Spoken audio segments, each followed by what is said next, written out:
Día 108. Capítulo 21. Hubo hambre en los días de David por 3 años consecutivos. Y David consultó a Jehová, y Jehová le dijo: es por causa de Saúl y por aquella casa de sangre, por cuanto mató a los Gabaonitas. Entonces el rey llamó a los Gabaonitas y les habló. Los Gabaonitas no eran de los hijos de Israel, sino del resto de los amorreos, a los cuales los hijos de Israel habían hecho juramento. Pero Saúl había procurado matarlos en su celo por los hijos de Israel y de Judá. Dijo pues David a los Gabaonitas: ¿qué haré por vosotros, o qué satisfacción os daré, para que bendigáis la heredad de Jehová? Y los Gabaonitas le respondieron: no tenemos nosotros querella sobre plata ni sobre oro con Saúl y con su casa, ni queremos que muera hombre de Israel. Y él les dijo: lo que vosotros dijereis haré. Ellos respondieron al rey: de aquel hombre que nos destruyó y que maquinó contra nosotros para exterminarnos, sin dejar nada de nosotros en todo el territorio de Israel, dénsenos 7 varones de sus hijos, para que los ahorquemos delante de Jehová en Gabaa de Saúl, el escogido de Jehová. Y el rey dijo: yo los daré. Y perdonó el rey a Mefiboset, hijo de Jonatán, hijo de Saúl, por el juramento de Jehová que hubo entre ellos, entre David y Jonatán, hijo de Saúl. Pero tomó el rey a 2 hijos de Rispa, hija de Aja, los cuales él había tenido de Saúl, Armoni y Mefiboset, y a 5 hijos de Mical, hija de Saúl, los cuales él había tenido de Adriel, hijo de Barzilai Meolatita, y los entregó en manos de los Gabaonitas, y ellos los ahorcaron en el monte delante de Jehová. Y así murieron juntos aquellos 7, los cuales fueron muertos en los primeros días de la siega, al comenzar la siega de la cebada.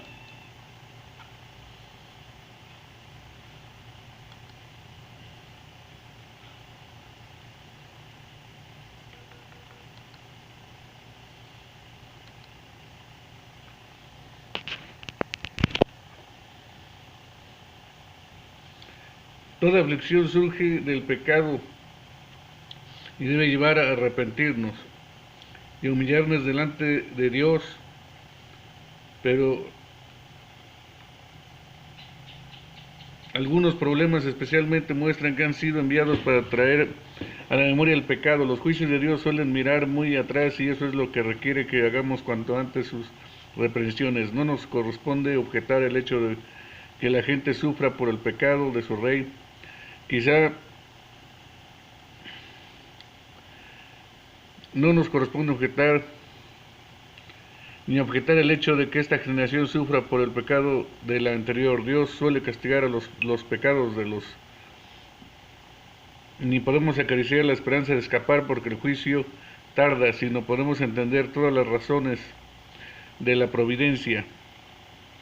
Al respecto, tampoco tenemos derecho a pedir que Dios nos rinda cuentas de sus razones. Debe ser bueno porque es la voluntad de Dios, y al final resultará ser así. El dinero no paga la sangre. Pareciera que la posteridad de Saúl anduvo en sus huellas, porque es llamada casa de sangre. Era el espíritu de la familia, por lo cual con justicia se les reconoce por su pecado personal como por el de su familia. Los Gabaonitas pidieron esto contra Saúl y su familia no por maldad. No era para satisfacer ninguna venganza, sino por el bien público. Fueron ejecutados al comienzo de la cosecha. Así pues fueron sacrificados para apaciguar la ira del Dios Todopoderoso, que había suspendido la misericordia de las cosechas durante los años anteriores, y para obtener su favor en la cosecha actual. En vano esperamos misericordia de Dios y no hacemos justicia contra nuestros pecados. Las ejecuciones deben considerarse crueles cuando son por el bien público.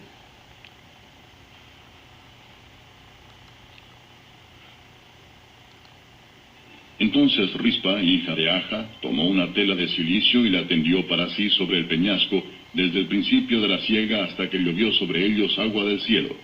Y no dejó que ninguna ave del cielo se posase sobre ellos de día, ni fieras del campo de noche. Y fue dicho a David lo que hacía Rispa, hija de Aja, concubina de Saúl. Entonces David fue y tomó los huesos de Saúl y los huesos de Jonatán su hijo, de los hombres de Jabes de Galaad, que los habían hurtado de la plaza de Betzán, donde los habían colgado los filisteos, cuando los filisteos mataron a Saúl en Gilboa. E hizo llevar de allí los huesos de Saúl y los huesos de Jonatán su hijo, y recogieron también los huesos de los ahorcados. Y sepultaron los huesos de Saúl y los de su hijo Jonatán en tierra de Benjamín, en Sela, en el sepulcro de Cis, su padre, e hicieron todo lo que el rey había mandado. Y Dios fue propicio a la tierra después de esto. Volvieron los filisteos a hacer la guerra a Israel, y descendió David y sus siervos con él, y pelearon con los filisteos, y David se cansó. E Isbi-Benob, uno de los descendientes de los gigantes, cuya lanza pesaba 300 siclos de bronce, y quien estaba ceñido con una espada nueva, trató de matar a David. Mas Abisai, hijo de Sarvia, llegó en su ayuda, e hirió al filisteo y lo mató. Entonces los hombres de David le juraron diciendo: nunca más de aquí en adelante saldrás con nosotros a la batalla, no sea que apagues la lámpara de Israel.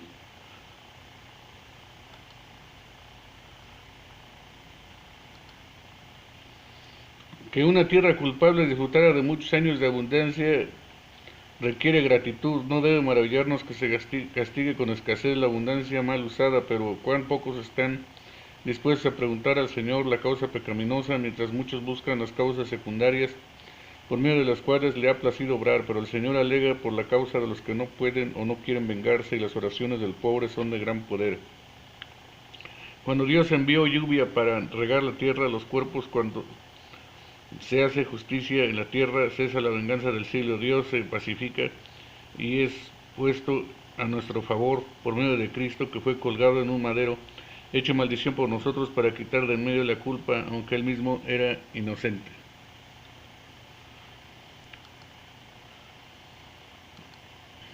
Israel. Otra segunda guerra hubo después en Gob contra los filisteos. Entonces Sibecai Husatita mató a Asaph, quien era uno de los descendientes de los gigantes. Hubo otra vez guerra en Gob contra los filisteos, en la cual Elanán, hijo de Jaare Orejim, de Belén, mató a Goliat Geteo, el asta de cuya lanza era como el rodillo de un telar.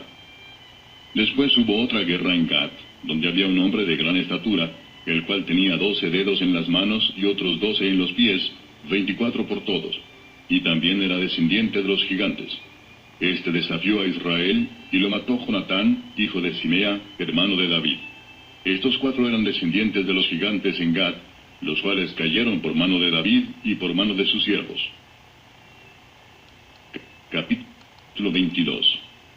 Habló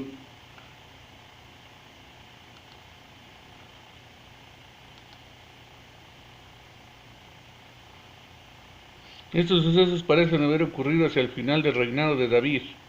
David flaqueaba pero no huyó, y Dios envió ayuda en tiempo de necesidad. A veces hasta los santos más fuertes desfallecen en los conflictos espirituales. Entonces Satanás los ataca furiosamente, pero quienes defienden su terreno y le resisten serán aliviados y serán más que vencedores. La muerte es el último enemigo del cristiano e hijo de Anac, pero por medio de aquel que venció por nosotros los creyentes, al final serán más que vencedores aún sobre ese enemigo.